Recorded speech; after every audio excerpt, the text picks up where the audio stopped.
দীর্ঘদিন পর বিএনপি নেতা খান মনিরুল ইসলামের পক্ষ থেকে জনসম্মুখে হতদরিদ্রদের মাঝে ঈদ উপহার বিতরণ।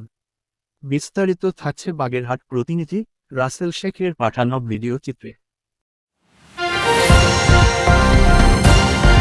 দীর্ঘদিন যাবৎ বিগত আওয়ামী লীগ সরকারের জেল, জুলুম ও নির্যাতনের শিকার হয়েছেন বাগেরহাট জেলার বিএনপি সাবেক সহসভাপতি এবং বর্তমান আহ্বায়ক কমিটির অন্যতম সদস্য খান মনিরুল ইসলাম।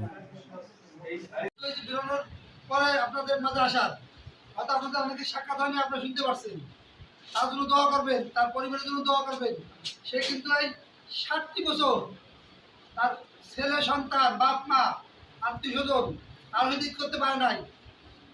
আর এই 60টি বছর দেখেন আমাদের এই বিগত আওয়ামী লীগ সরকার আমাদের বঞ্চিত রাখছে।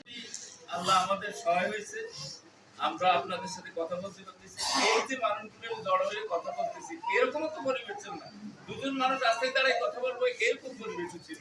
যাই হোক, আল্লাহ আমাদের সহায় হয়েছে। আমাদের জন্য একটা ভালো দিন আসবে, আমরা আশা রাখি। আর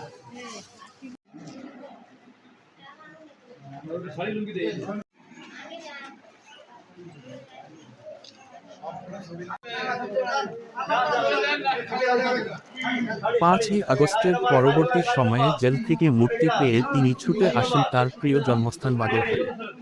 পূর্বের ন্যায় বাগেরহাটে এসে তিনি হতদরিদ্রদের পাশে তার সাহায্যের হাত বাড়ান।